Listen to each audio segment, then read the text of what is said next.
জ্ঞান উম্মতে মুসলিমার শান। আপনি গরিব হন, গরিব হওয়ার সাথে বই না পড়ার কোনো সম্পর্ক নাই।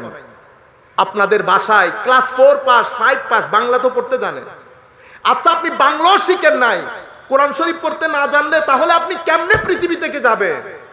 কোরআন শরীফটাও যদি পড়তে না জানেন, পড়া শিখবেন। এই কোরআন শরীফকে সার্বক্ষণিক পড়তে বলা হয়েছে কেন? উম্মতে মুসলিমা পড়ুয়া জাতি, এটা পৃথিবীর সামনে তুলে ধরার জন্য। এরা শিক্ষিত মানুষ, এটা বোঝানোর জন্য। আমরা পবিত্র কোরআন পড়ি না। যারা ক্লাস 6-7 পর্যন্ত পড়েছি, বাংলা তো পড়তে জানি, ঘরের মধ্যে বই রাখেন, সংস্কৃতির পরিবর্তন করেন। আপনি যদি বলেন হুজুর এগুলার সময় আছে, খাই খোদা। আপনি যখন আমি এই কথা যেগুলা বলছি এগুলা থেকে যখন আপনি কাট করবেন, অন্য পথে হাঁটবেন, তো কি হবে? আল্লাহর সুন্নত আছে, নিয়ম আছে, নীতি আছে।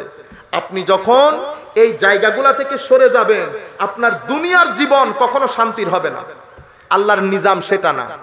আল্লাহর নিয়ম হচ্ছে, আপনি যদি হায়াতকে হায়াতে তাইয়্যিবা করতে চান, সবাই চাই না হায়াতে তাইয়্যিবা? হায়াতে তাইয়্যিবা কিন্তু কোনো চিকেন ফ্রাইর নাম না, এটা কোনো বার্গার না যে আপনি দোকান থেকে কিনে নিয়ে মুড়ি চানাচুরের মতো খেয়ে ফেলবেন, সেটাও না। হায়াতে তাইয়্যিবা give and take. Give and take কিরকম? হায়াতে তাইয়্যিবা জিনিসটা কি? হায়াতে তাইয়্যিবা মানে পিসফুল লাইফ, অনেক শান্তিপূর্ণ ব্যালেন্স জীবন, স্থিরতার জীবন, সুখের জীবন। এটা আসে কেমনে? আমার আল্লাহ বলছে, আমার নিয়ম হচ্ছে তোমার জীবনের মধ্যে কয়েকটা জিনিস থাকবে, তোমার হায়াতে তাইয়্যিবা হবে। কি কি জিনিস থাকবে? ঈমান, আমল, সহযোগিতা। ঈমান, আমল, সহযোগিতা। এরপরে কি? এরপরে হচ্ছে সবর। আপনার জীবনে যখন এই জিনিসগুলো থাকবে, আপনার হায়াতকে আল্লাহ হায়াতে তাইয়্যিবা করে দেবেন। যেই জাতি পীরের সাথে নিসবত বেশি রাখবে, আমি বড় এটা বোল্ড অ্যানাউন্সমেন্ট বলতে পারেন, ডিক্লারেশন, যেই জাতি আল্লাহর ওলিদের সাথে, খানেকার সাথে নিসবত রাখবে, নিসবতের হায়া করবে, সেই জাতির জীবন সবচেয়ে স্টেবল, স্থির এবং হায়াতে তাইয়্যিবা সে জাতির নসিব হবে। হায়াতে তাইয়্যিবা সে জাতির নসিব হবে। কেন? কারণ আল্লাহর ওলিরা হায়াতকে হায়াতে তাইয়্যিবা কেমনে করে সেটা শিখায় তাদের মজলিসের মধ্যে। সম্মানিত উপস্থিতি, কাজেই আপনারা জ্ঞান মনে রাখবেন, খুব স্বল্প সময়ের জন্য পৃথিবীতে আসা, জীবন শেষের দিকে, আমাদের জীবন সূর্যাস্তের দিকে চলে গেছে। মুরব্বিয়ানে কেরাম যাদের সাথে বসে একটু সুখ দুঃখের কথা বলতাম, একটা প্রাণী নাই কবরগুলার মধ্যে গেলে আর আসতে ইচ্ছে করে না।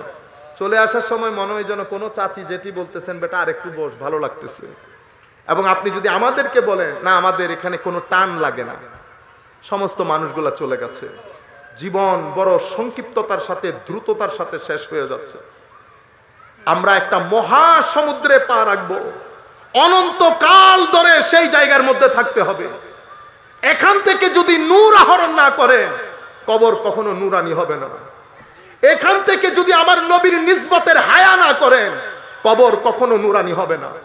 এখান থেকে যদি আপনি কোরআনের সাথে সম্পর্ক না গড়েন, আল্লাহর জিকিরের সাথে, মানুষের সাথে সৎ ব্যবহার না করেন, কবর আলোকিত হবে না।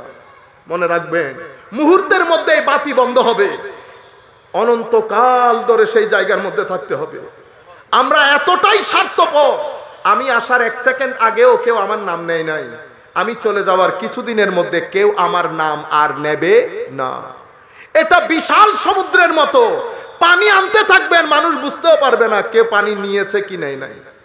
সমুদ্র আসছে আর যাচ্ছে, আসছে আর যাচ্ছে।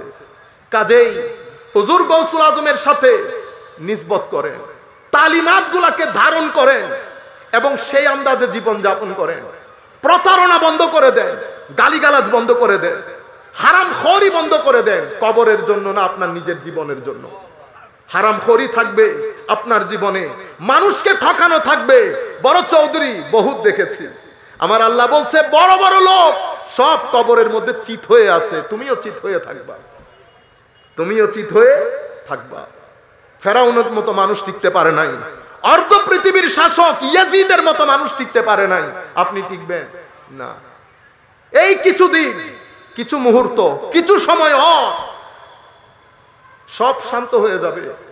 আসেন আমরা আল্লাহর ওলিদের এই দেওয়া বিধান, আল্লাহর ওলিদের এই তালিমাত গুলো আমাদের নিজের জীবনে আমরা বাস্তবায়ন করি। অনেক জিনিসের মাধ্যমে আমাদের অনেক উপকার হয়, আবার অনেক অপকার হয়।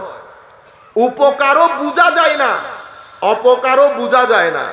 কিন্তু আপনি যখন নামাজে দাঁড়াবেন, আপনি যখন কোনো কোরআনের সূরা পড়বেন, আপনি যখন কোনো নাত পড়বেন, আপনার ভিতরের অবস্থা আপনাকে বলে দেবে কোনো একটা কারণে আপনার ভিতরের জগতের মধ্যে তুফান হয়েছে, সেই তুফানে আপনার ভিতরের ঘরবাড়ি ভেঙে গেছে।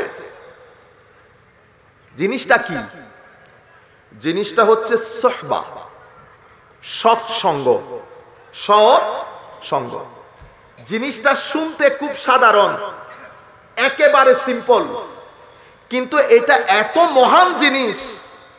সৎসঙ্গের মাধ্যমে ভিতরের জগৎ কি পরিমাণ শক্তিশালী হয় আপনি কল্পনা করতে পারবেন না। সেটা কিভাবে বুঝবেন?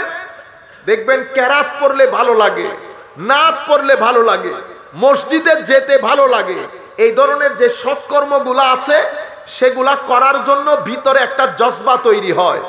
জজবার পেছনের মূল শক্তি যেটা, সেটা সোহবা, এবং সোহবতের মাধ্যমে যে নূর আপনি পেয়েছেন সেই নূর। এটা উপকার যেমন সাধন করে, এটা ভিতরের জগতে কি পরিমাণ 168 কিলোমিটার বেগে যখন হাওয়া চলে, ঘর বাড়ি গাছপালা ওরাই নিয়ে যায় না? ঠিক সেভাবে আপনি যখন কোনো অসৎ সঙ্গ, অথবা আপনার দৃষ্টিতে সেই ব্যক্তি অসৎ না কিন্তু শুধু দুনিয়াদার হওয়ার কারণে আমরা সেই ব্যক্তির সঙ্গে যখন বসি, তখন আমাদের ভিতরের জগতের নূরগুলা একেবারে ওই গাছপালা যেমন ভেঙে উজাড় হয়ে যায়, সেরকম উজাড় হয়ে যায়, সেরকম। কিন্তু আমরা বুঝতে পারি না, আমরা বুঝতে পারি না। সেই কারণে আপনি দেখেন, আমরা বলি না আবু বকর সিদ্দিকে আকবর, বলছি না? বলেন সবাই সিদ্দিকে আকবর।